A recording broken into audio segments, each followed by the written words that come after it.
Hoje no programa Saúde na TV nós vamos falar de artropatia de Charcot e suas complicações. E o nosso convidado é o Dr. Eduardo Pires. Ele que é ortopedista, especialista em pé e tornozelo pela USP, em tratamento de pé diabético e osteomielite. Doutor, muito obrigada por nos receber aqui no Saúde na TV e falar sobre esse assunto no nosso programa. Muito obrigado, Ade, da Saúde na TV, pelo convite. Muito agradecido. Hoje a gente vai falar um pouquinho sobre a artropatia de Charcot, que é uma doença que acomete as articulações dos pés, normalmente, de pacientes que têm diabetes, que geram diversas fraturas. Essas fraturas geram deformidades.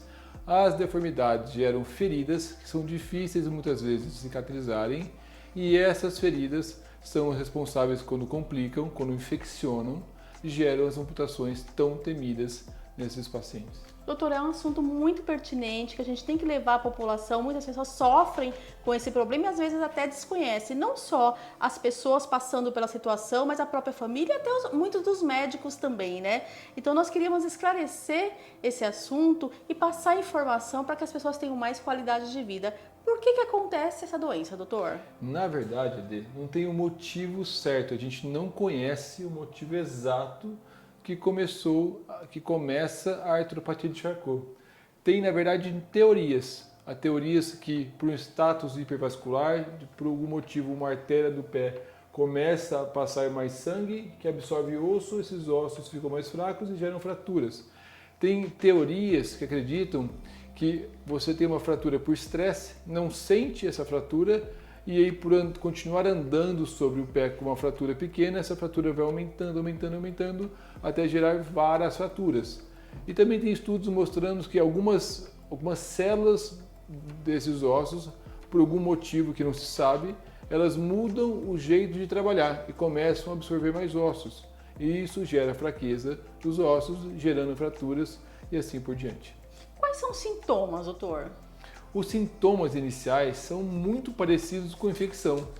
Tanto é que a maior parte dos pacientes que têm Charcot inicialmente começam a ser tratados como se tivesse uma infecção no pé, uma celulite, uma erisipela, porque os sintomas iniciais são o aumento de volume do pé, o inchaço, a vermelhidão, que é o pé fica vermelho, e a hipertermia, ou seja, o pé fica quente em relação ao outro pé.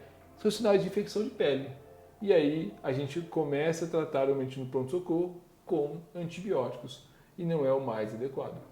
Ou seja, é um alerta, inclusive, para que as pessoas tenham uma atenção especial de procurar o especialista para que possa dar um diagnóstico correto, né, doutor? Porque perde-se muito tempo e esse tempo é muito importante, principalmente para o paciente diabético, não é mesmo? Exatamente. Eu acho que o mais importante da artropatia de Charcot é o médico, os pacientes terem ciência que, embora não seja tão comum, ela acontece. E pensar no diagnóstico. Não está errado entrar com antibiótico quando você tem dúvida. Mas pensar no diagnóstico e qualquer coisa começar a tratar como Charcot e como infecção. E assim o paciente vai estar todo coberto. Se for um ou outro diagnóstico, o paciente está tratado. E não esperar virar uma deformidade no pé para a gente poder tratar de forma correta.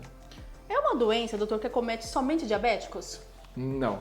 Na verdade, a artropatia de Charcot ela foi descrita em pacientes com sífilis terciária em 1800 e bolinha.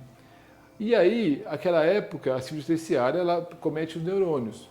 Hoje em dia, a artropatia de Charcot ela é secundária à neuropatia diabética. Então, pacientes que têm diabetes por muito tempo ou por pouco tempo de maneira descontrolada tem uma chance maior de ter a neuropatia diabética. A neuropatia diabética nada mais é que ela para de sentir o pé.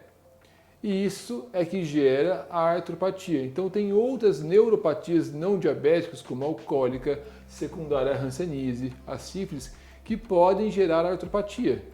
Só que hoje só no Brasil temos 16 milhões de pacientes com diabetes.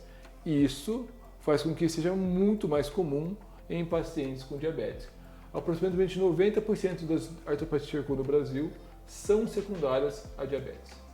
Doutor, uma informação muito importante também é a questão de ficar atento à família em si mesmo, né? Porque por essa falta de sensibilidade, o paciente tende realmente a procurar mais tardio um tratamento, não é mesmo? Exatamente. O tempo médio no mundo de diagnóstico, de demora de diagnóstico de uma artropatia de Charcot, estudos mostram que é 87 dias. É muito demorado. Demorar 3 meses para fazer o diagnóstico de uma lesão dessa não é o ideal para esses pacientes.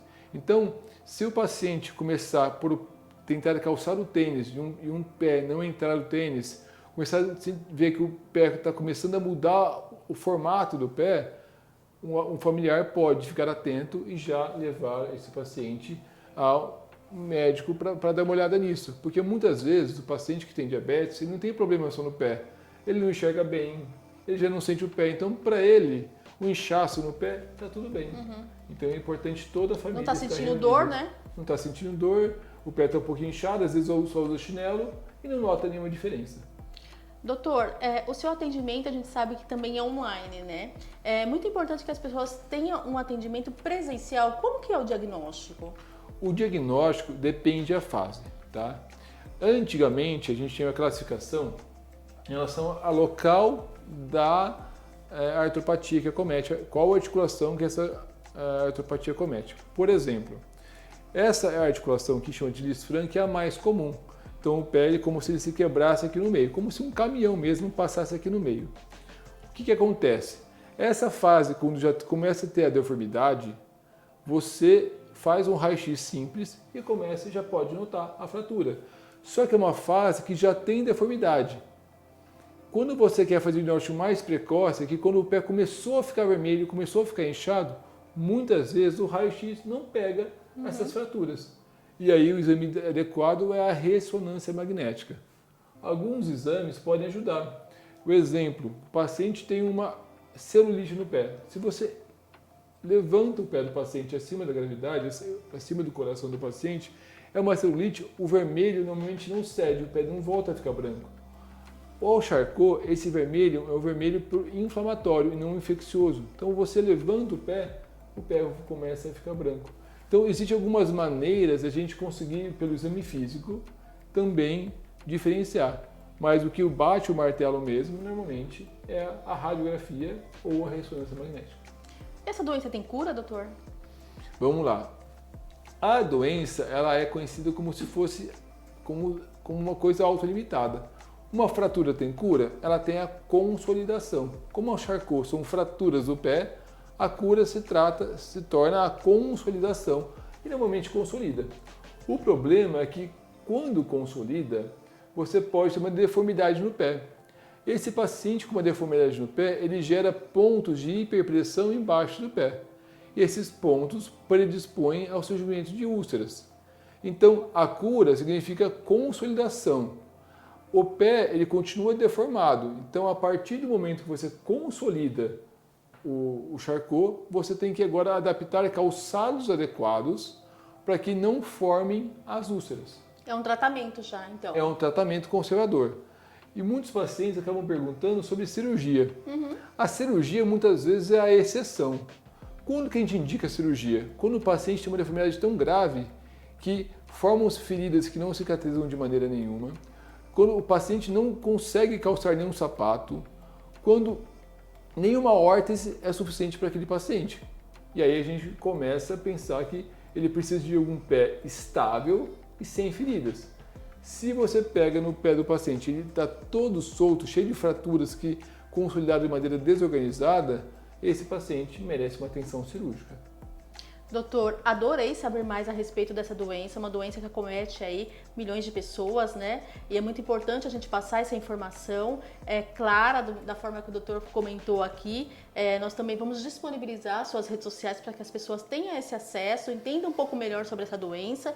Como eu disse no começo do nosso bate-papo, não só os pacientes, mas também os médicos, né? Porque é uma doença que ela acaba confundindo um pouco, digamos assim, tanto os pacientes até os médicos, né, doutor? Então a gente precisa estar atento e estar mostrando aí essa questão para a população, para que eles possam ter mais qualidade de vida e falar novamente do atendimento precoce, né, doutor? Exatamente. Como prevenção, principalmente para quem é diabético, já estar atento, né?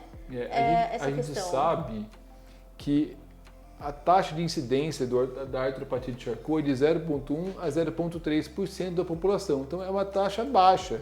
Então se você tem diabetes, você tem pouca chance de ter Charcot. Mas muito importante você saber que existe. Porque muitas vezes você vai no pronto-socorro, o médico de lá não sabe, ou sabe pouco. Mas se você consegue falar, doutor, será que não é um Charcot? Pelo menos o médico fala, opa, podemos pesquisar isso também. E ajuda bastante no tratamento. Informação salva vidas, né, doutor? Exatamente. Doutor, adorei nosso bate-papo. Muito obrigada, viu, doutor? Eu que agradeço. Sempre que precisarem de alguma coisa, sempre vou estar disponível aqui. Muito obrigada. É o programa Saúde na TV, sempre com muita informação e responsabilidade para você. Conversei agora com o Dr. Eduardo Pires. Você também pode acompanhá-lo através das redes sociais.